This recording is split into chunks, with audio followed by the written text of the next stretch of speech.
What is up, NFC North fans? What a week it was. The Packers got back on track. The Bears got a big win in division, and don't look now. Are they the best team in the NFC North? And the Lions falter against the Eagles.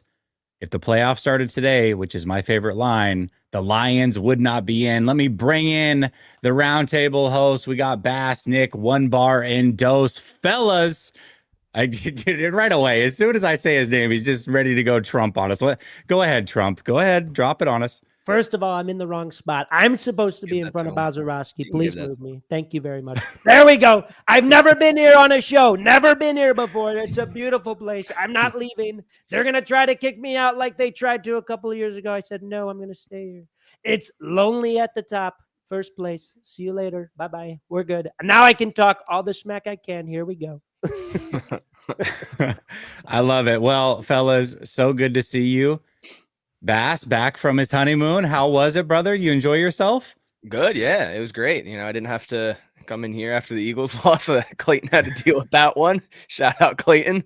At least we could beat the Giants. So now I can come in here, have a little tiny victory lap. But it feels good to be back. There we go. One Bar, how you doing tonight? Viking land, I wouldn't say it's overly fantastic, but I'm feeling good. I'm still repping the purple. Tough loss against the Bears. Looking forward to the Packers. I'm looking forward to talking it all, man. Nick, right. Confidence is high. I love it, man. I love it. You thought I was confident off red French wine. You should see me in first and off red wine. It'd be crazy. Dallas, good to see you, man. We missed you last week. How you been? Yeah, man, it's good to be back. It's not a great week to be back, but it's good to be back. This is going to be fun. The Packers got like all divisional games coming up. So this is a good race, man. I'm fired up for it. Yeah, you're right about that. I've been looking at all your schedules very, very closely, not just because I host the show, but because obviously I'm a 49er fan and I'm trying to weasel our way into the playoffs. So I'm looking at everybody's schedule. You guys are going to beat up on each other down the stretch. I'm very curious to see how this division plays out, man. The NFL schedule makers got it right towards the end of the season, making you guys all play each other. Not so much at the beginning, some division games at the very, very beginning. Not a big fan of that, but towards the tail end, they've got this right, and it makes for a very, very exciting race. Well, Bass, we haven't heard from you 2 out of the last 3 weeks, so why not start with you? Packers beat the Giants, doing what the Packers do, which is for some reason playing down to competition. I really don't understand them. They're a very good team, but anytime they play a bad team, they just like to make things interesting. And they did so again, winning 27-20. Talk to me about what you saw from your Packers while on the beach watching this thing on your phone. Yeah, it was great. It's an 8 a.m. kickoff over in Oahu, so it was fun to watch on the beach watching that game. But it got too close for comfort when watching that. And like you said, they continue to play down to competition, but a sloppy win is still a win. And the Packers, given all their mistakes, still are 6-3-1, still are second in the NFC North. So I'll take that.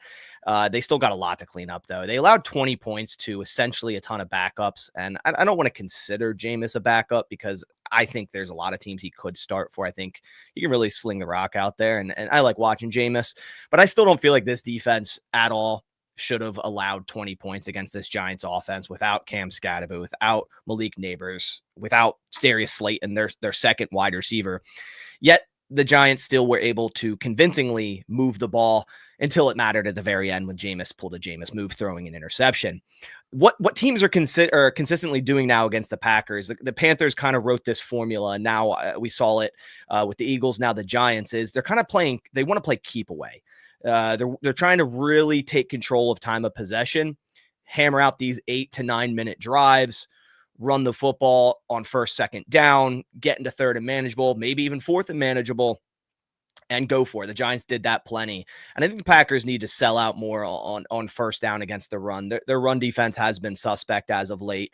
Didn't let up much to Saquon the week before, but this week Tyrone Tracy went 19 carries, 88 yards, and overall as a team, the Giants ran for 142 yards. It's only a lower average due to a couple or a few Jameis Winston runs. And another thing that is just not flying for this Packers defense is the lack of pass rush. We have 3 total sacks in the last 3 games. That's inexcusable for having Micah Parsons on the team. And it's not even a Micah Parsons thing. It's the fact that no one else is stepping up with all the attention that Micah Parsons is commanding. And guys like Rashawn Gary, who actually got outsnapped by JJ and Igbare, which I have no idea why. And Matt LaFleur said today his reasoning was Rashawn Gary's never been a high snap count player. I'm like, well, you're paying him $24 million per year and you picked him 13th overall in the first round. So I don't really understand that and why Rashawn Gary isn't playing more snaps. He's playing like 59% of snaps last week. It doesn't make sense to me. These pass rushers have to step up. You know, we did get 2 sacks on Jameis, but it just simply hasn't been enough for what you would want to see from this defense. Now, a good thing with the defense is we finally got a multi-takeaway game, the first of the year. But we also had a ton of dropped interceptions, 4 of them to be exact. Carrington Valentine making plays on the football, but not completing it with interceptions. Now, as for the Packers offense, if you watch the film and don't just look at the box score, I think this is Jordan Love's one of his best games as a Green Bay Packer. And honestly, one of the best games I've ever seen for a quarterback with just 13 completions, right? If you just look at the box score and you might be going, what are you talking about? He's 13 of 24, 174, 2 touchdowns. But man, he had 6 total drops in this game. And without the drops, you'd have like a 79% completion rate. He was accurate. He was methodical. And when it mattered in the end, he threw an absolute dime to Christian Watson for the go-ahead touchdown fade route in the back of the end zone. You know, a couple other things to take away from this game. Josh Jacobs left with a knee injury, slamming it to the terrible MetLife field. He's day to day. He could end up playing this week against the Vikings. He's a tough player. I feel like he will. Christian Watson seems fully back. He ended this game 4 catches, 46 yards, 2 touchdowns. He seems to be their go-to guy in contested catch situations right now.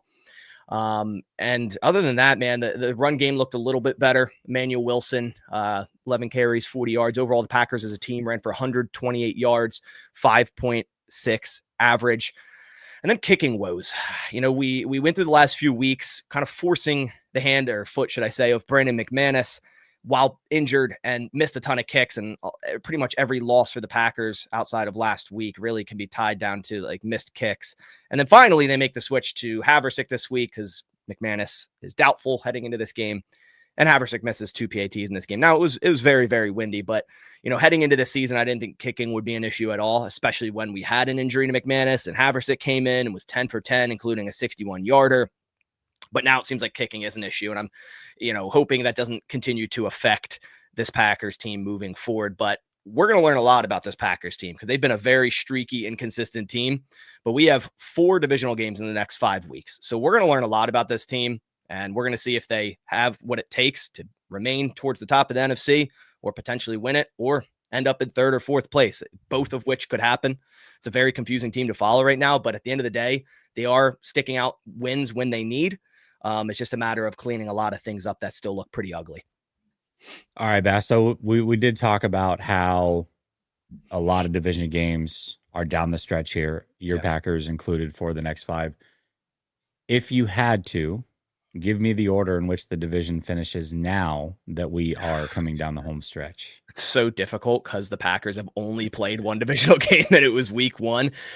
Dion, I was actually looking for the Thanksgiving game, and I think it's the day before waxing gibbous, the moon phase. So I think you're in luck there. I don't know how that works. We won that game. The waxing gibbous is the next day after Thanksgiving. If it was the day of, I would have locked it in as a win for the Packers. That's going to be a tough one. But man, you know, we have Vikings this week. We have Bears next week. Then we have Lions. We have Vikings, Lions, then Bears, then Broncos, then Bears. Man, oh man, that's so hard.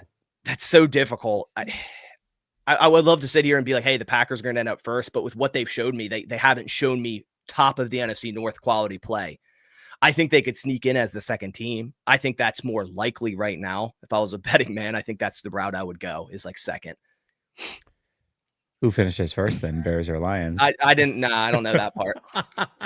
You're scared to say it. Vikings. Nice.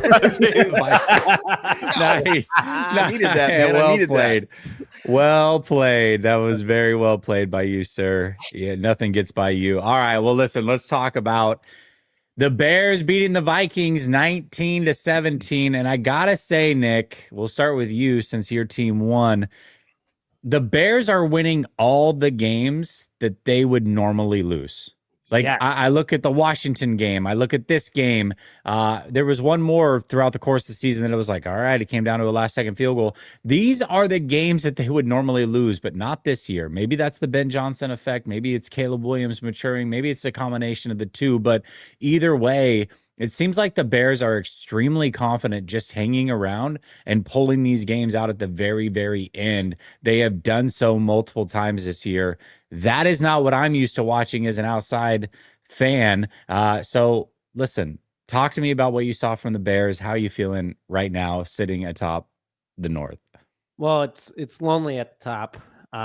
Pretty sweet. But no, all things considered, it truly shows the Ben Johnson effect. And I want to give Dion a shout out here. Thanks for showing us what the Lions culture has become, because this is exactly what the Bears needed.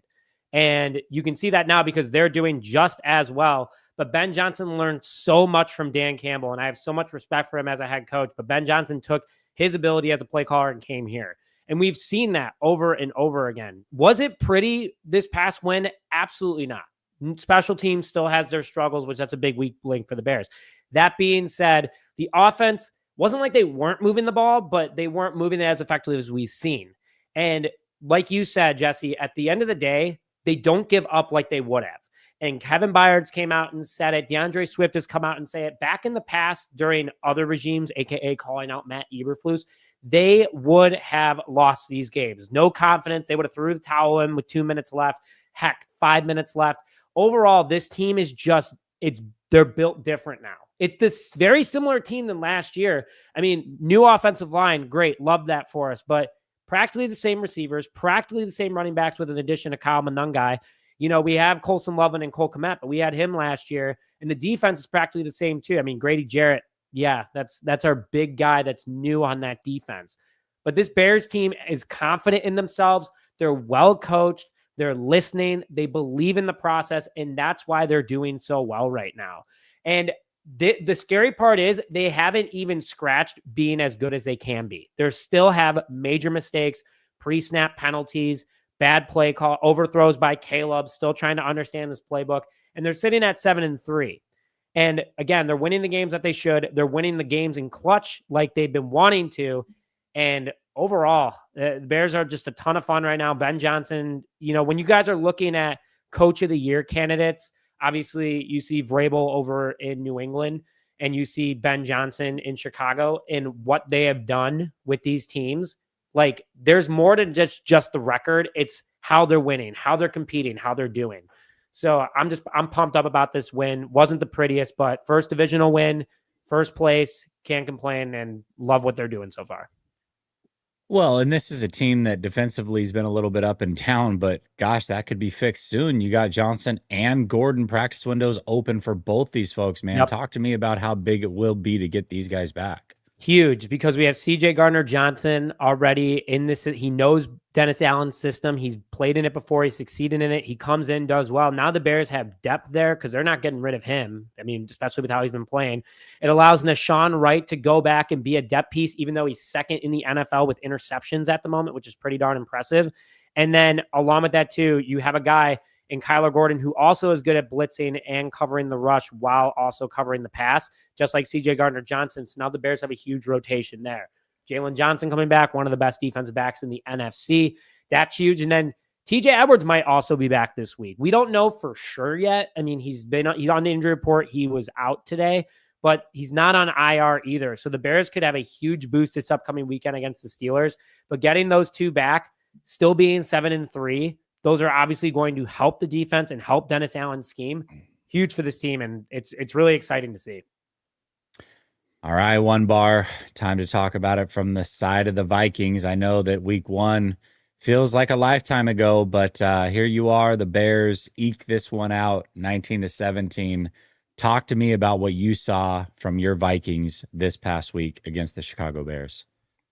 Yeah, I mean, really, the Bears pretty much put the nail in the coffin for any Vikings playoff hopes, and I bet that felt damn good. Bears, I got to give them some credit. It's crazy, like the fact that they eked out that win at the end. I mean, it was painful as a Vikings fan, but the Bears continue to do what you guys pretty much have said. They're finding ways to win. The Vikings, they showed up and played one quarter in week 1 when they won. And unfortunately, in this game, they played one quarter of football again. It was the fourth quarter. To be fair, like it's shocking that the Vikings even had the lead in that game the way they played. So like at least it made it a little bit interesting. It feels like the Vikings probably should have lost by about 20 points. Of course, special teams blew it. Game-winning field goal, boom, over. So yeah, it hurt. And really the rest of this season, kind of like I've been alluding to the last couple of weeks, it's more like JJ McCarthy, what's he got? I mean, that's where all the focus will be. It would be a nice little cherry on top to beat the Packers this week, but that is going to be a tough go, which we'll talk about. But I mean, as a game as a whole, I mean, here's the weird part, and the part that hurts the worst is they finally started to do stuff that they haven't been doing all year. The offensive line is healthy. They didn't give up a sack. They played very, very well. They ran the damn ball, something they haven't done all year, and they ran it pretty successfully, averaging 5.2 yards a carry. The game call was KOC actually called a great game. Receivers were open. 6 drops by the Vikings receivers did not help, but the main talker is JJ McCarthy. The dude couldn't hit water if he fell out of a boat. I've never seen such bad accuracy from a quarterback. And that hurts to say. Like, I'm a JJ guy. There's a lot of people jumping ship. Already calling the guy a bust. He's over. It's done. That was very, very tough to watch. Nick, I can only imagine it from a Bears standpoint watching that, just thinking like, what in the hell is going on? But then I saw some of Caleb Williams throws, so you're probably pretty used to that. But anyways, I mean, it was tough to watch. It was very, very tough to watch. And like I said, the 6 drops, defensively, they did everything they had to do. They were on the field for what? 36 minutes. It's insane. Defense did exactly what they needed to do. It's not like the Bears offense was absolutely walking all over us by any means. So the Vikings, the game plan was there. They just couldn't do it. And it comes down to JJ McCarthy. I mean, the positives out of this, again, was the defense, was the offensive line. Dallas Turner probably had his best game as a pro, which was good to see. And then again, back to the KOC, the way he called the game, it was good. The 85-yard touchdown drive at the end by McCarthy. He goes down and scores a touchdown with 2 minutes left, but the dude can't hit a wide open receiver 10 yards for a first down for the first 3 quarters of the game. It was very, very concerning. It was very, very confusing. And unfortunately, it's just something we're gonna have to go through the rest of the year. It's the worst part for me, and this isn't a dig to the Bears. It's going to sound like one. Maybe it's a little bit of a dig to the Bears, but like to see that, like Caleb was 16, like Nick, you can chime in. That had to have been Caleb's worst game of the year. I mean, like, that's Baltimore.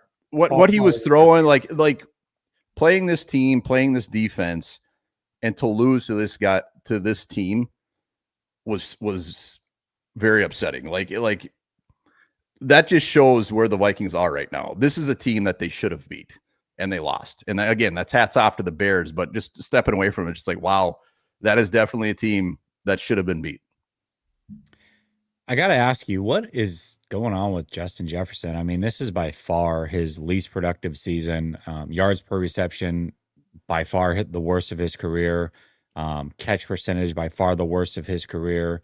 Touchdowns outside of the year that he only played at 10 games, which is what he's at now, worst of his career. Like, this is just not a great season from him. I mean, is it as simple as he doesn't have a rapport with McCarthy? I mean, we've seen a lot of things where, you know, he's going deep, all of a sudden he's slipping on routes, or JJ's overthrowing him. It doesn't seem like those guys can get on the same page. And we're talking about a guy who started his career on absolute gangbusters, but now, you know, still a good season for a lot of receivers. It's not like he's washed or anything, but it's interesting to see how he's playing with JJ McCarthy, and it's just not looking good for Jefferson this year. Not the way you would expect, anyways.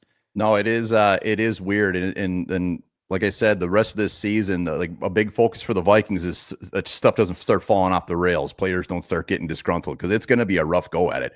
Jefferson, he's not had a great year. I mean, this is his worst season.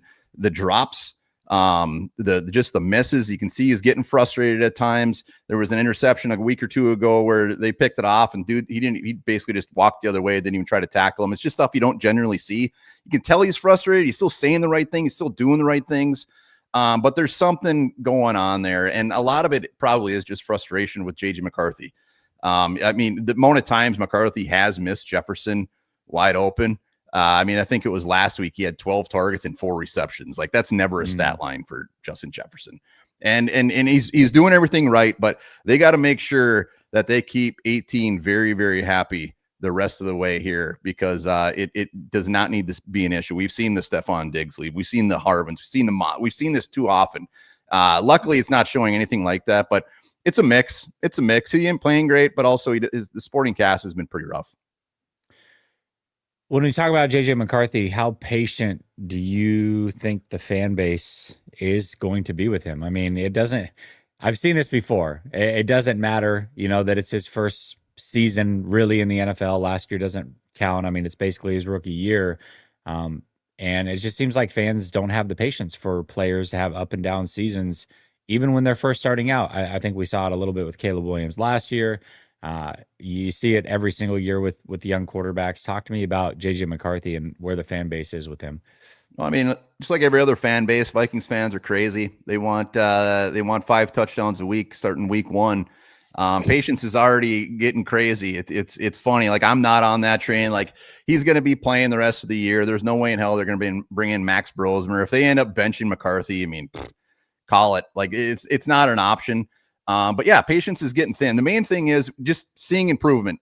They have to see improvement. His biggest things are his accuracy and his footwork. That's what everybody's talking about. And that just has to improve. It's funny with the Vikings. I think this is kind of a little bit new territory. We're not used to drafting a quarterback this early. So no Vikings fan is used to this. We're used to the veterans coming in, the Darnolds, the Kirk Cousins. Even before him, we had the Sam Bradfords. I mean, you can go down the list. We've never had to really start from scratch at a quarterback. Granted, you can look at Christian Ponder. Everybody knew he was going to suck. Like, there was not like, oh, he's going to be great. Oh, no. It was like a minute into the first game. It's like, okay, this is going to be a disaster. We just got to deal with it. Teddy Bridgewater came in. He got hurt right away, so that was over. So this is brand new territory. So we just got to roll with it. Like, to me, he gets 2 seasons minimum. I mean, like, we'll see what he's got next year, and that's when you can start bitching about it. All right. I think that's a level-headed take. I don't know why Christian Ponder is catching strays. Florida State Seminole Christian Ponder, but hey, here we go. Poor Christian, man. Hopefully he's not tuning into the NFC North Roundtable. Dose, good to see you, brother. Glad you're back. Let's talk about your Detroit Lions, man. Things are getting interesting. It's not just a loss to the Eagles, because the Eagles are a phenomenal team, and this is what the Eagles do, 16-9. To me, it's how they lost. It's that the offensive line doesn't seem to be protecting in the way that they had been in the past. Some of the injuries that are starting to pile up yet again for the Detroit Lions. To me, I'm a little concerned about the Lions making the playoffs, and I have a bet that they would make the playoffs. So I need some good news from you. I need the confidence. I need a little bit of swagger. This was a guy that at the beginning of the season was ready to say 17-0. You had a modest, I think, 15-2 or something like that. And here we are, man. Not in the playoffs that they started today. I got to know what's going on with your Detroit Lions, Dose. Yeah, man. Let's get right into it then. This game was, and we've had a couple of these, right? We've had a couple of these, and I wish I was in Bass's shoes right now for what he's saying in terms of like, oh, that was kind of ugly, but we just found a way to win. This was about as ugly as it gets. I feel like there was just like nothing that was good. It just felt every kind of big situation was like, all right, we need to play here. And there was a point there where you kind of feel it inside a little bit, like, yeah, someone's about to make a play. We're gonna do it, and it just wouldn't happen. It would just go poorly. That's what just kept repeating itself offensively in this one. I'll say this from a health perspective, just to quickly touch on that. The big concern would be, I guess, the offensive line and the interior. Now, for them, it doesn't seem like Ratledge is super serious. I guess we'll see. I don't think he's going to play this weekend, but Mahogany, they're saying end of the year, so he's going to be out for a while. Even with Mahogany, it was still a little shaky, to be honest with you. I'm just hoping we get Ratledge back, because I think at some point you go to Tristan Colon and you just start starting him, because I'm a fan of him. I think he's a starting level player, and maybe Miles Frazier, picks it up at some point. He's ready to go, and we get a look at what that is, right? That's the biggest question. Defensively, we're actually getting pretty healthy, which is the good thing, right? They're saying DJ Reed could be back this week. Davenport's practicing. That's one bar's got right there. He knows how much of a problem he is. Also, Josh Paschal looks like he could be available for the first time this year. So in a lot of ways, defensively, he's actually getting right, which is good. A lot of these cornerbacks coming back. Terrion should be back. He didn't play in this last game. And the defense right now, it's what's holding everything up. I mean, really, since the Kansas City game, been very impressed with the defense. And I thought this would be lower scoring. I thought this was kind of end up going this way when I ended up getting to the game. So I didn't think it was completely surprising what happened, but the defense has been consistent. So that's the part. If there's a part that we can lean on, it's that run defense has been in a much better spot than it was last year. We have better depth there on the interior defensive line, and that's what we're going to have to continue to lean on. Meanwhile, on the offensive side, we knew we were facing a good defense, but as mentioned, we just didn't convert in any of the big spots in this game. And it really just felt like it was somebody else at all different times and anytime you needed it. And it's concerning.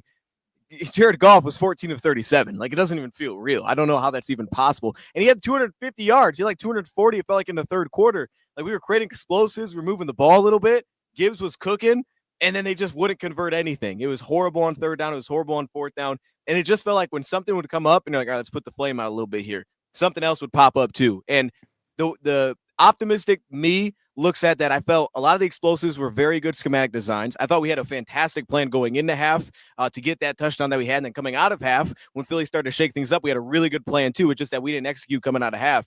So ultimately, I mean, if we score at the 3-yard line, it's a different game. And we don't score in that spot. We have a back-to-back, run the ball downhill, get 0 yards with Jahmyr Gibbs twice. I don't know what that was, but that goes nowhere. We're turning the ball over on downs. We try to fake punt. That didn't do anything. So it was a lot of that just constantly. They start batting passes down. So Lions start moving the line with play action. It's like, hey, this is working a little bit. And they're throwing outside the numbers. But as soon as they come back outside the numbers, bam, passes get bat down. Goff was missing throws left and right. J-Mo had one that hit off his knees when I thought he should have caught. Then he threw a bad pass to St. Brown with a little bit of heat. So the most consistent issue I would point to is the interior offensive line. And hopefully Tate Ratledge isn't super serious here, because I know there's going to be ups and downs with him. Carter's a problem to deal with, but you need some consistency there, hopefully, for this playoff run.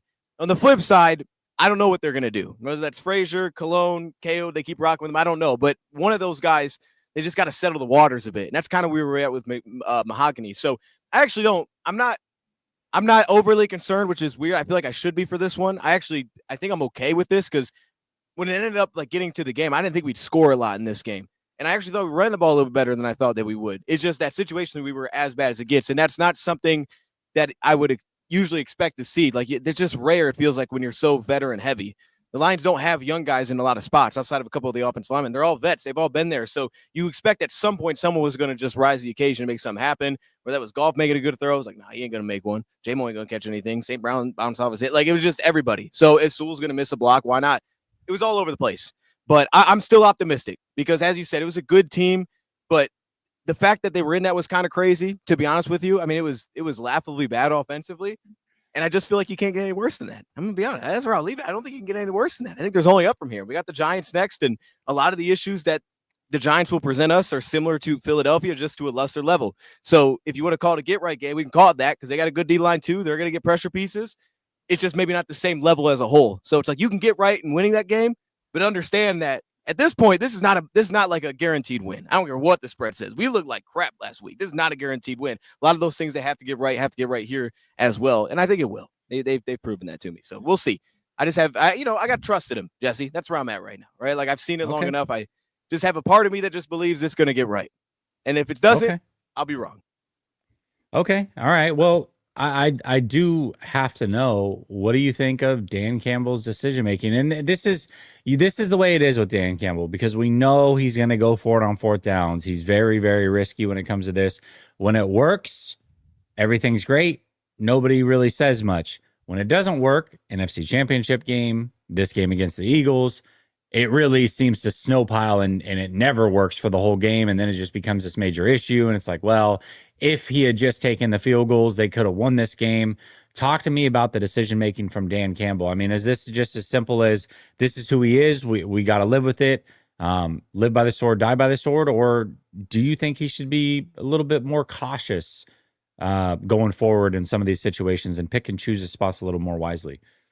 Yeah, I would say the biggest thing would just be when you find inconsistencies. Like early in the game, we didn't go for it, and then when you get to the point where you're like concerned about being able to kick field goals, and when all of a sudden we keep backing up and Bates knocks from 50 plus, you're like, well, wait a minute, that looked kind of easy. I was like, why? This felt like a big deal when we got that stop on 4th and 1, and they stopped the tush push, and it was like, shoot, maybe we just kick it right away. And they didn't, and they're just going backwards. And I'm kind of concerned because at first they were going to put the offense out there like we were going for it on 4th and 17. I'm like, what are we doing? This makes no sense. We kicked the field goal, it looked easy. I'm like, okay, so we could have done this. I thought this was going to be atrocious when he got out there, but I guess we did miss an extra point, to be fair. So maybe that kind of concerned him a bit. I never get too caught up in the forced down stuff because of kind of the thing that I was pointing to is like, because they're so veteran heavy, like you just expect these guys are going to come through. I mean, maybe you have to tweak that a bit, but ultimately, like, I didn't have really any issues with most of them. It's just the weird plays where like the one St. Brown one was goofy, where it's like, I don't know where Goff was throwing that. I don't even know what to call that. That was like either one of the worst throws of all time or it's miscommunication. I think it was both. I think it was a disaster. I don't like a little, I'm cool with going for it on 4th. Like at a point, it's like, hey, we're in too deep now. I mean, at some point you got to make a play. You can make it happen on 3rd down or 4th down. At some point, someone's got to do something. Because like, if you don't do anything, we don't deserve to win this football game. You can't be 3 of 500 on 3rd and 4th down. So at some point, it's just like, well, just make a play. I mean, it's football. You're given an extra down to do it.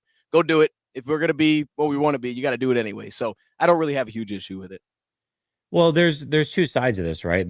Are you okay with them going forward on 4th down? And it sounds like you are. And then are you okay with the play calling once you do decide to go for it, right? Those are two very separate things. So what about the play calling itself on those 4th down plays? Were you okay with that as well? Or do you have some qualms about it?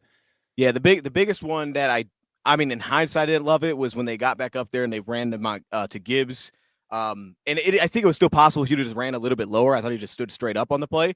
But ultimately, like that was the only one because I was like, in hindsight, I kind of wish they would have went to Monty there. He's just a little bit lower to the ground. He probably would have got you a yard. Defense probably sets a little differently though, so who knows? Maybe it just never happens.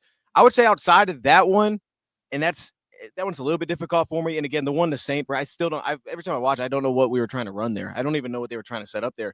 Outside of that, I thought a lot of them had a chance. I mean, a lot of them looked like, okay, something's going to happen here. And then it just didn't happen. Like somebody didn't come through for whatever reason. So for the most part, I would have a bigger issue if I walked in here and I felt like, oh, there's nobody open on any of these plays. It's kind of like when we played you guys in the playoffs and you drop to that 2-deep look and all of a sudden Goff is rolling. He just kind of throws it to nowhere. And you're like, oh, dude, they got us. We thought we were getting one thing and we didn't get that. In this game, I didn't feel like that on any of those downs. I just felt like, just no one made a play. So this game didn't get in my skin like that. Not this one.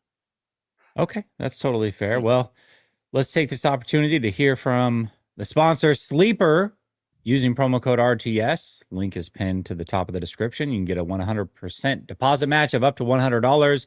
You can also get a free $20 play just by using promo code RTS. You don't even have to make a deposit. All right, I'm going to go to each one of you. I'm going to have you pick one player from each of these games. Nick, we'll start with you since, your team's top of the division. I'm going to scroll through here. You tell me what you like out of these picks. Let's see. Let me make my screen a little bigger. Getting old from all this winning, you know what I mean? All right. Roma Dunze versus Pittsburgh. Yeah. No, I would do DeAndre Swift right there. Unless, wait, is that a Caleb rushing yards one? That is 24.5. Oh, man. I'm trying to think of the injury report right now. I would do DeAndre Swift touchdown. Anytime touchdown. Okay. All right. We'll go with it. Let's see what we got here. Ooh, Vikings at Packers. One bar. Go ahead. Tell me what you see here. We got Will Reichert making 1.5 extra points. You got JJ McCarthy at 195.5 passing yards. Justin Jefferson at 73.5 receiving yards. I got to be honest, I might fade him on that. No, we're going Jefferson. We're going higher. He plays very well against the Packers. Okay. All right. I like it. Bass, what do you think? What are you seeing over here? Watson more. He started to get more. He's getting the most snaps out of all receivers last week. Every other receiver's on the injury report. So it's Watson. Okay. All right. Dose, what are you seeing here? We got Amon-Ra on the anytime touchdown. We got Gibbs on the anytime touchdown. Jameson Williams on 59.5 receiving. Yeah, let's go. I'll stay in the over category. So I'll give you Montgomery. Give me the 47.5. This guy's due for something. At some point, this guy's got to pop one. Yeah. All right. We're going off of he's due. That's great. That's why we're at 20X here. There we go. We got Pascal Siakam on the freebie. We got 20X. $10 to win 206. That's how it's done, folks. Absolutely love it. If this one hits, I will be very, very happy. You can tail us, you can fade us, but either way, use promo code RTS. S. All right, let's get to this super chat real quick. We got Chris O saying Bass will be crying to his wife. Wow. Why? Well, there you go. That sounds good. To your wife, because the Vikings will win. Do you think you would cry, Bass, in your wife's shoulder if the Vikings win? Not at all. Not at all. All right. Well, I don't think Bass will be crying. We'll see if he ends up crying on this one. All right, let me get to our second sponsor of the evening, and that is RotoWire. Using promo code RTS, you can get 15% off. You should be using RotoWire if you play fantasy football at all. They will definitely help you set your lineups. But if you are playing Sleeper, then this is how I recommend using it. You go to Picks and Props, you go to Daily Fantasy Pick'em, you go to Sleeper, and then from there you will get the AI algorithm that is going to help you win. Let's see if there's anything that we picked here. Well, listen, one bar. Let's see if you're smarter than AI, because Justin Jefferson, not only do they think is going to get less than 73.5 receiving yards, but they're very confident in such happening. So that doesn't make me feel good. But, hey, well, we're going to let it ride anyways. It's not too late to cancel. I'll say that. I've got a few minutes left on that one. Let's see if we got any more of our picks in here. We got Jahmyr Gibbs. All right. Nothing crazy in here. All right. That's the only one that's making me feel a little bit sketchy. So we'll see how it plays out. But either way, definitely use RotoWire when making your picks. They've got a great algorithm here. They will help you win. Promo code RTS for 15% off. Link also in the description. All right, fellas. I cannot believe that I'm saying this. Week 12 preview and predictions. I mean, this season is absolutely flying by. I'm already upset that it's almost over. Can we slow this down? This season's been fantastic. You guys have been great. We got another division game, though. We got Vikings at Packers, 1 p.m. Eastern. Woo. Looking forward to this one. So let's go to the folks that are not involved. Dose, we're going to start with you. Vikings at Packers, 1 p.m. Eastern. How do you see this one going down? Yeah, I think this is going to be good. And I liked what Bass pointed out, because watching that Giants game for that, I'm like, dude, watching Romeo Dubs just drop passes left and right. It's like, dude, I don't know what's going on here. And the first it wasn't a touchdown. That first throw that he had Watson, where the linebacker kind of undercut it, that was a dot. I got to bring it up. I'm going to show him a little love. I always feel like I come off as the hater here for Green Bay. You know what I mean? So I'm going to show him a little love before I pick the Vikings in this game. Look, man, it's just how it's gonna go. I feel like this is the NFC North this year, right? Everybody's gonna keep fighting back and forth. I don't think anybody's gonna separate it this time. And to the Vikings side, as ugly as it looks, I feel like they should have beat the Bears. I mean, you give it that big kick return. The Vikings thought they were good on special teams, and bam, that just happens. For the Packers side of things, it's really the offensive line I'm just a little concerned about. A little concerned about the offensive line up front. I know the Vikings will throw a lot at them. I'm sure Jordan Love will be ready for all of that, but that's it. That's really the only thing here. And I think you got guys like Redmond and stuff like that playing well. I assume they're available in this game. So I'm going to go the Vikings in a close one. But I think this one ends up being really fun. 30-27.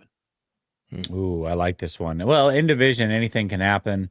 Packers are certainly a little bit banged up, and we've seen that in these games, it can get tight. So, Nick, talk to me. How do you see this one going down? Vikings at Packers, 1 p.m. Eastern.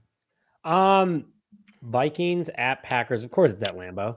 Yep. I think that every week. How do the Vikings have 17 home games? It's the Packers have 17 home games. It's crazy. It's rigged like the election. I'm just kidding.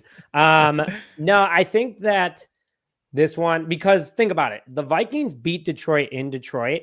I think that the Vikings are literally, their backs are against the wall. They know that either they win this game or they're truly out of at least the North. And with the wild card the way it is right now, if the season ended today, they'd be out of it as well. So I think they're going to come out swinging. I think that Kevin O'Connell's going to pull out his best playbook. I think that the Vikings will win this one in Green Bay, but it's going to be super close. And I have a feeling some guys are going to play a little too hard and it might cost them. I feel like it's outdoor. It's getting colder out. Injuries are going to happen. They're going to try to have everyone out there as much as possible. And Baz, I'm not saying it's going to be a blowout by any means. I got this 27-24, but I feel like the Vikings have more to play for in this game, as Green Bay is still in the wild card at least. Obviously, they want to go for the North, but yeah, I feel like Minnesota is going to pull off a miracle here at the end. Wow, this did not go how I expected. One bar, I know that it didn't go how you expected it. We got the other two panelists that are not involved in this game picking your Vikings to win a close one. Both of them a little higher scoring than even I expected. Two pretty good defenses here. All right, talk to me, One Bar. Do you have as much faith in your own team as these guys have in the Vikings? I mean, I feel like the Vikings, like Baz kind of does with the Packers. It's just, I don't know what to expect week in and week out. I honestly do not know what to expect going into Lambeau. I mean, the fact that you guys are scoring, I hope there's that many points scored in this game. The way these offenses are playing, the way the defense is playing, I wouldn't be surprised if it's 6-3. I mean, the offense has to get going. And it's funny because usually when the Vikings Green Bay plays, there's a lot of points being scored. I'm not feeling that going into this game. Green Bay is favorited. They should be favorited. Vikings, what they got going for them against this defense is coming off that their offensive line showing last week. I mentioned a few times already, but like they're coming off of a great performance. That is going to be key clearly against the Packers defense. They have to double down and have a very good showing on the line again. And really the biggest thing is, again, it's JJ McCarthy. Like, talk about tests of all tests. Coming off his worst game as a pro, just an absolute disaster, to go into Lambeau and now has to go against a better defense that gets after the quarterback.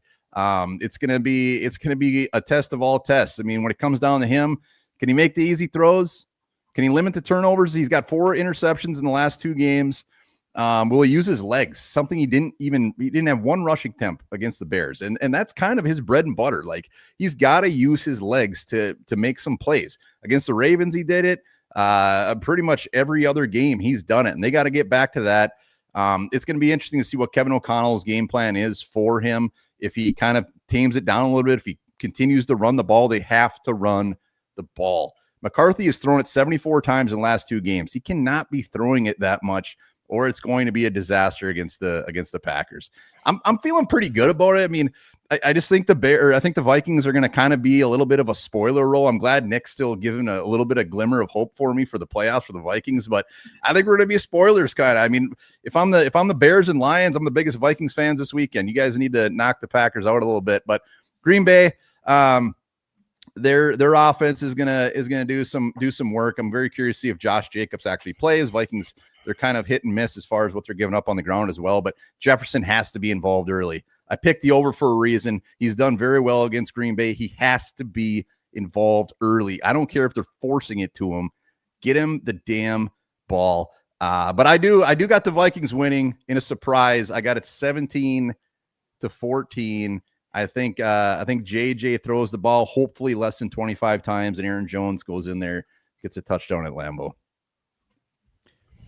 Oh, 3 of the 4 Bass. Jeez, man. I did not see this one, but here we go. I know you're going to pick your Packers. Tell me why the Packers win, though, and then also give me your score prediction. All right. So I think One Bar, you said this very well. If they go out there on offense and have JJ throw the ball a ton, it's not going to look good. And I fully agree, because the Packers allow the least yards per pass attempt in the league. They're also pretty good against the run, but what teams have done good against the Packers is run the football and control the clock. If the Vikings go out and pass the ball a bunch and have some mistakes with JJ or inaccuracy and have short drives and keep putting the Packers offense on the field, they're bound to create points. Like Jordan Love last week, they finally kind of let him control the offense. There was no screens ran. There was no behind line of scrimmage throws ran. That was a big issue the past month or so. So much of that when we're all sitting here going, just let Jordan Love throw downfield. Now he did that in this past game. Just we had a ton of drops. That hopefully will be cleaned up. But when I look at the Vikings offense, it's going to start and end with how they run the football and how Aaron Jones does. And, I think he's had a solid season outside of the injuries, because like I said, if you leave it in JJ's hands, I feel comfortable as a Packers fan winning this game. I mean, he has a 58.1 quarterback rating. He's the highest turnover worthy play percentage in the league at 6.29. And the Packers, they get pressure with just sending 4 or 5. They're 29th in blitz rate. They don't blitz a lot of the time, but they're 9th in pass rush win rate. So it's going to be very important for the Packers front four to get home. Like I said, only 3 sacks in the last 3 games. If you only get to JJ once in this game, it's not going to cut it. So when he does drop back to pass, we need guys to step up. Either Rashawn Gary, maybe Lucas Van Ness can return this week. Devontae Wyatt needs to step up. He hasn't looked like himself since the injury. JJ McCarthy is 32nd in EPA per play. He's the worst for all starting quarterbacks. So if they put it in his hands, like One Bar is saying, I do have confidence in this Packers defense. Now, stopping the run is going to be an issue. If they do lean into the run, try to control the clock like every other team has been doing against us the past month, that is going to be an issue. Minnesota is 3rd in run block win rate. But overall, I think this Packers team did a lot what I liked, or at least what I wanted them to do last week. They just didn't execute a ton. They dropped a bunch of interceptions. They dropped a bunch of passes. I think Josh Jacobs will play. I feel like every single time he's injured, and it's only like a bruised knee. There's no muscle issue. He just slammed it on the MetLife turf. So obviously it's going to be a swelling thing. I think he's going to be limited Friday, questionable going into the game time decision, and I think he'll play. And that's going to be important. But even if he doesn't, I think Emmanuel Wilson is more than capable. I think the Packers like running the football with him.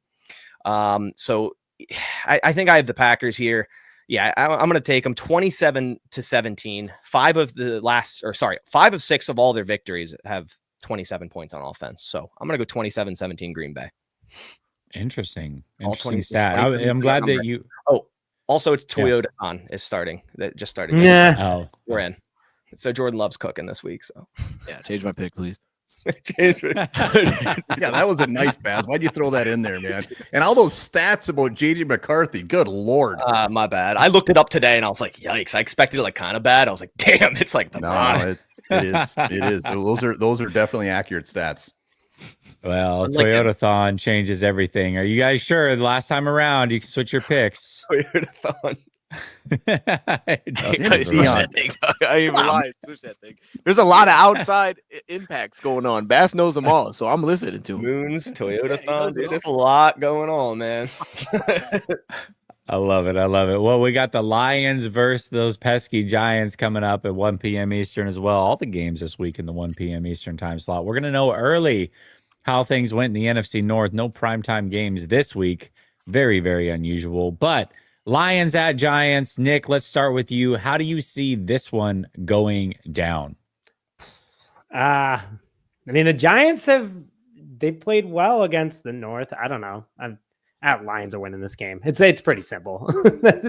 No, not going to sugarcoat it. That's it for me. That's all I got. What about Jackson Dart? What if Jackson Dart plays? It's Toyotathon. I don't know what that has to do with Jackson Dart, but nothing. No, Jackson. Listen, he ripped us up, but it's the Giants at the end of the day. Yeah, no, they're gonna lose. They're a dumpster fire right now. I don't want to sugarcoat anything too much. They're gonna lose. Well, listen, they were getting into fights with WWE wrestlers at the very least. I mean, you got to give them some sort of boost. They have a lot of energy. Yeah, I'm sure that the Giants front office really loved Cam Scattaboo there a couple weeks off of a broken leg, standing up and getting pushed by wrestlers. But I digress. One Bar, talk to me about the Lions versus the Giants. How do you see this one going down? Yeah, I mean, Giants giving up a ton of yards on the ground. Lions didn't run the ball much last week. They're going to be very well rested. I really feel like they're going to come just run the ball down their throats. They're going to be ornery. They're going to be angry. They should be. I think. New York lost like 4 or 5 in a row. I'm with Nick. I think it's every time I pick a blowout for the Lions, it never pans out ever. But the Giants also are weirdly keeping quite a few games close. So hats off to them. But no, I think the Lions beat the piss out of them. I got 28-13. Santana really hates WWE, apparently. Listen, I don't watch the WWE either, but I'm not going to throw away a whole fan base. I'm sure you're going to piss somebody off in this chat somewhere. I don't know. It seems like you're attacking a lot of people there, bud. A lot of people. All right, Bass, talk to me about this game. Yeah, talk to me about this game. Who do you see winning this one? So he said so much by saying nothing, just with the hand gestures. All you said was a lot of people. I was like, a lot of people don't like me. All right. Every time the Lions have lost, I've come on here and say they're going to play mad and they're going to blow out the next opponent, and it has 2-score victory week 2, over 2-score victory after their loss. Week 7 of the Bucks, more than 2 score. Week 10 after a loss against the Commanders, more than 2 scores. So coming off a bad loss against the Eagles, an ugly one, didn't run the ball well. I mean, like One Bar said, I mean, they're gonna run over and over and over again, and they're gonna find success. I don't care if it's Jameis or Dart. Honestly, I think I might have more faith in the Giants with Jameis against the Lions. I don't know. It's just the guy just goes out there and plays ball. Like so does Dart. Like I've loved watching him, but Jameis, I don't know. I have a soft spot for, kind of like when Baker Mayfield was, back up on some teams and then finally started to come back into the league. I was like, that's kind of how I feel about Jameis. I think he honestly could play on some teams, but I don't see it at all. I got Detroit winning 31-17. All right, Dose. The whole panel's picking your Lions. I imagine you are as well. I will say you are going to at least learn something in this game. How well can the Lions put together that offensive line and protect Jared Goff? That's a big deal week in and week out. And this front seven of the Giants is no joke. They definitely can get after the quarterback for sure. So how do you see this one playing out on Sunday? Yeah, no, it's a big question. And I feel like right now we're kind of waiting for answers a little bit with some of the there's some key injuries going on with them. I know Paulson Adebo's banged up, and it's changed their cornerback room as a whole as soon as you take him out of the mix, because opposite of that, they've actually had good cornerback play. The dude slipped my mind right now. I can't think of his name, but either way, Cordell Flott. Yeah, I actually like Cordell Flott. I think he's played pretty good. And to what Bass said, Jameis Winston did a lot of good in that game, to be honest with you. And they're moving Wandale around all over the place, so you got to deal with that. Tyrone Tracy looks pretty darn good. He had a big screen for a first down. Like, I think in this game, it's like kind of like I said, I think it's going to be, I don't want to call them a lesser version of the Eagles, but that's kind of the vibe I get, where we're going to get stressed in a lot of the same ways. But that front seven is nasty. And I really focus on Abdul Carter trying to handle that. I mean, no Sam Laporta. We kind of lose that blocker. Now it really stresses our tackles of Brock Wright. So he could blow some things up on his own. But I agree with everybody up here. I think we're going to try to lean on the run. We did the Monty over, so we'll see if that hits or not. Go at Dexter Lawrence a little bit. But who's playing guard? I have no idea. So, like, in some ways, I feel kind of comfortable. Like, if I knew who was out there, I'd be like, we're going to do this. But not knowing who's out there gives me some pause for concern a little bit. And then it's not on the flip side. Like, it's like, okay, just slow down Wandale and we'll give ourselves a chance in this game within the passing attack. And so for that reason, I think it's going to be a little bit lower scoring. But I do think you guys are all right. I think they're going to try to really lean heavily on the run this week, being back at home. And then maybe they can find some matchups with guys like Deontay Banks and get some shot plays. So I'm going to go 24-13, a comfy win. But, if it's Dart, he'll do some things off script. We've done pretty well against that. That's probably my biggest reason for optimism, right? We've done really well against quarterbacks trying to scramble and run this year. So if that wasn't the case, if it was like years past, I'd be a little more concerned.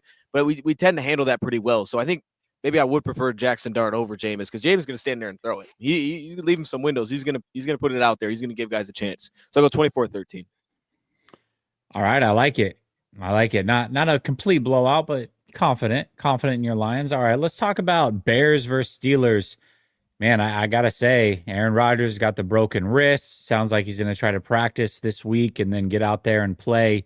Aaron Rodgers has owned the Bears throughout the course of his career, so this is a chance for the Bears to get back against old Aaron Rodgers. I'm looking forward to this one.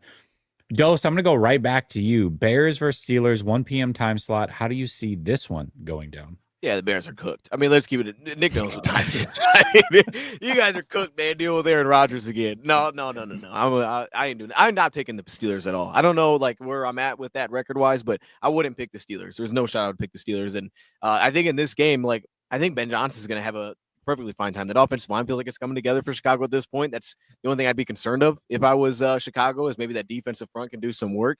But outside of that, I mean, you kind of slow down DK Metcalf. We'll see how healthy they are. Maybe Stevenson gets that matchup. I just don't think the Steelers can score that much. And now the Bears have been all over the place. I'm watching. Caleb feels like he overthrows a lot of things. It's like there's a big play. You're like, something big's happening, and it doesn't happen. You're like, oh, okay. All right. You get kind of fired up a lot when you're watching Caleb Williams. Like some big play's about to happen. A lot of them don't connect. He just needs a couple this week, I think, to break this thing open. I'll go 28-14. Give me the Bears. Yeah, I got to say, the Steelers defense has been looking better, though, the last few weeks. They're finally starting to play. They always had the players, right? They had the names. They just couldn't stop anybody. And all of a sudden, they're starting to figure it out a little bit, a little a la Baltimore Ravens style. But they're struggling to score points now. So the Steelers are a very, very strange team. And I got to be honest, I don't know if there's much of a difference at this point between Mason Rudolph and what Aaron Rodgers is today. Things are weird with the Steelers. One bar, I'm going to ask you, Bears versus Steelers. How do you see this one going down? Yeah, I mean, I hope Aaron Rodgers plays just for entertainment purposes. Get him out there against the Bears like old time's sake. So that'd be fun. This will be a fun game to watch. I mean, both these teams, in my mind, anyways, are very surprising this year. I mean, the biggest thing with Chicago is they continue to take the ball away and they're not giving it up. I mean, kudos to those guys. And I think that's what will happen this game. Caleb Williams coming off what I thought, anyways, was a pretty ugly game. He needs to bounce back and they need to get the run game going. Steelers do give up a little bit of yards on the ground, so that's got to happen. But I'm not picking against the Bears. I mean, I think it'll be close again. I think they'll find a way to win like they have been doing it. I don't see a ton of points. I got 17-14. Nick, I got to say, man, after that game last week, I didn't mention in our recap, it's so frustrating how Caleb Williams does not go down. I mean, we should have had 5 more sacks and they're just bouncing off them. They're slipping away. And it's a gift. He's got it. And the other thing is Cole Kmet, that is a man amongst boys. Watching him out there, like, I'm not the biggest Cole Kmet fan, but that was crazy. That is a beast. So yeah. Anyways, he's Bears a big guy. It's nice because he's actually been playing a lot better lately. So against the Vikings, I was like, all right, well, that was nice to see. So thank you, One Bar. Yeah, he almost killed Isaiah Rodgers. I'm surprised he even got up. Well, I was like looking at that. I was like, is that a helmet to helmet technically? But wasn't it because he leaned with his helmet? It can't be called helmet to helmet. I can't remember what it was. It was crazy. Looked like it. Anyway, Houdini Caleb Williams is awesome. All right, Bass, how do you see this one going down? Steelers versus the Bears, or Bears versus Steelers, rather. How do you see this one going down on Sunday? So you guys talked about both teams and the Bears and the Steelers. I'm just going to give you one reason why I'm picking the Steelers here. I mean, come on, Nick. I want to take time back a little bit, back to 2018, Week 1. Right, Aaron Rodgers breaks a bone in his knee, comes out second half off the Percocet. He lights it up. If we're getting Perk Rodgers in this game with a broken left hand, he's going to light it the fuck up. I'm just saying, if that's what we're getting, I have to go with Rodgers. That's my reasoning. I don't care if it's stupid. I'm going with it. I'm going Steelers 28-24. If it's Mason Rudolph 27-10 Bears though. But if it's Rodgers, I'm going with that. We're going Perk Rodgers. Let's go. I don't care how old he is. Do not care. There we go. Perk Rodgers coming in for the W. I love it. Nick, talk to me. Bears, Steelers. How do you see this one going down, brother? Man, this ain't no future song, no Percocet. I don't know, nothing. No, man, Bears are winning this game. It's time to close the chapter of Aaron Rodgers taking us down and making us his bitch. I'm just beat up on an old man, and you can't feel good about that. Yeah, well, relax. We took out Brett Favre in his career when he was with the Vikings. Now we're going to do it again with Aaron Rodgers. I think that obviously I got the Bears winning this one. 7 of the last 8, top of the North, at home finally, unlike the Green Bay Packers who never play on the road. I think that the Bears in this one, Rodgers is saying he's 50-50. If he does play, he does have tricks up his sleeve. He's got a good wide receiver group. But at the end of the day, the Bears could be getting back some good players. Along with that, too, they've been playing a lot better. Ben Johnson's got this offense going. And the Steelers have come back to Soldier Field, which the Bears' all-time record against the Steelers at Soldier Field, I think they've only lost to them once or twice. I can't remember. I saw a tweet about it earlier. But everything is in the Bears' favor right now. They're rolling right now. The fans are going to be definitely behind the Bears in this one and getting the huge boost on defense if Kyler or Jalen or both come back. It's obviously going to help out this team. But, the Steelers, 6-4, I believe they are. They're one game worse than the Bears, but they got a lot of injuries. Rodgers also that was 7 years ago, Bass. Percocet's made a little different now. Who knows how old man Rodgers is gonna end up handling that one. So I got the Bears winning this one 28-21. All right. Well, listen, perks are made a little bit different, so we'll see how it plays out. I can't wait. I can't wait to see the memes on this one. Who's going to make a Perk Rodgers meme? I can't wait for it. Oh, it's been done. That's a thing. Okay, all right, perfect. Here we go. I love it. Well, fellas, Hell of a week recap, hell of a week preview. Cannot wait. I think next week's show is going to be a little bit different. We got to try to figure out a time, but for everybody in the chat, we might be going Tuesday. You got to remember, it is Thanksgiving on Thursday, so we got some travel going on Wednesday. We might be doing the show on Tuesday, so stay tuned to that. We will definitely post it early enough for you guys to all see. If we go Tuesday, it'll be same time, though, 6 p.m. Eastern. So stay tuned to that. Either way, have a great weekend. For Bass, Dose, One Bar, Nick, and myself, we'll see you next week. Much love. Peace.